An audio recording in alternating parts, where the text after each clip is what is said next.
from YouTube prankster to professional boxer, from viral chaos to pay-per-view headlines. This is the story of Jake Paul, the fighter, the businessman, the disruptor. Jake Paul has done what few believed possible. He turned internet fame into combat credibility. But behind the knockouts, the headlines, and the controversy, a bigger question remains. Is Jake Paul truly a real boxer, or just the best marketer the sport has ever seen? Jake Joseph Paul was born on January 17, 1997, in Cleveland, Ohio. He started out posting funny videos on Vine with his brother Logan Paul. Those 6-second clips made them teenage stars. Soon, YouTube took over. Jake's pranks, vlogs, and stunts earned millions of views and just as many haters. Disney noticed, casting him in the show Bizaardvark. But his off-screen behavior brought chaos, and he was dropped. The spotlight, however, stayed. He learned a powerful lesson. Chaos sells, and he was very good at selling. Then came the pandemic. No tours, no distractions. Jake Paul made a new decision. He would fight. His first professional match came in 2020 against fellow YouTuber Aneeson Gibb. People laughed. Jake didn't. He trained hard, fought smart, and won by first-round knockout. Suddenly, the influencer had a boxing record. Next came Nate Robinson, a former NBA star. Another brutal knockout. Then came MMA legends Ben Askren, Tyron Woodley, Anderson Silva. Each fight drew millions of eyes and endless criticism. Real boxers said he was cherry-picking. Fans said he was saving the sport. Either way, everyone was watching. By 2023, Jake Paul had a record worth attention. 12 wins, 1 loss, 7 knockouts. His only defeat came from Tommy Fury in a split decision. But it proved something. Jake could go 8 rounds with a real boxer. In 2024, he faced Mike Tyson. Yes, that Mike Tyson. Critics called it a circus. Jake called it business. He won by unanimous decision. The fight shattered streaming records and made millions. The internet exploded again, and in June 2025, he fought Julio Cesar Chavez Jr., a former world champion. 10 rounds. Real punches, real stamina. Jake Paul won again by unanimous decision. He threw more punches, landed more clean shots, and controlled the fight.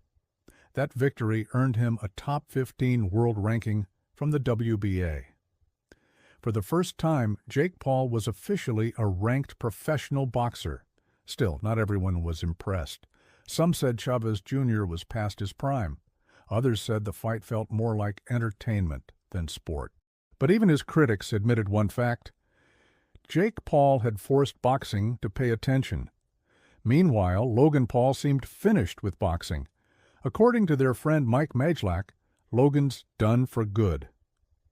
He's a WWE guy now, Majlak said. So, the boxing spotlight belongs to Jake alone. Logan is the showman. Jake is the fighter, and Jake knows it.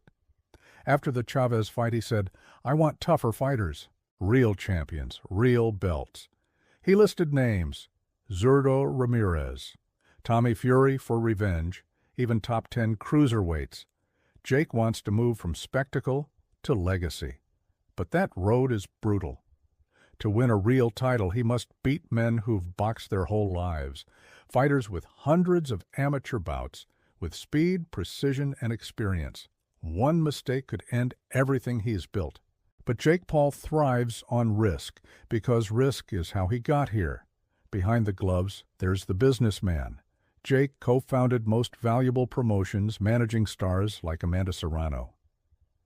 In 2025, his company planned to break a Guinness World Record by hosting 17 world title fights on one card. That's not luck, that's calculation. Jake Paul is no longer just a YouTuber. He's a promoter, a strategist, a global brand. Love him or hate him, you can't ignore him. He turned social media clout into real-world influence. Boxing is now part of his content empire. But controversy follows him like a shadow. Some fighters say Jake Paul is scamming the sport. Others say he's saving it. He blurs the line between athlete and entertainer. And maybe that's the point. He doesn't need every boxer's respect. He just needs your attention. Because in the world Jake Paul built, attention equals currency. Still, he wants validation. He's fighting for recognition, for a legacy his critics can't erase. So what's next? Expect another massive event, another viral announcement, maybe a world title shot, maybe another crossover war. Whatever it is, it'll trend. He came in as an outsider. He became the villain, then the businessman. Now, he's becoming the institution. Jake Paul changed what it means to be a fighter in the digital age. He proved that, with strategy, drive, and obsession, you can rewrite the rules of an entire sport. Whether he wins or loses his next fight, he's already won the one that matters most, the fight for relevance. So the real question isn't, can Jake Paul fight? The real question is, can anyone stop him? Thanks for watching. Subscribe for more stories about the new world of sports, fame, and power. This is the rise of Jake Paul.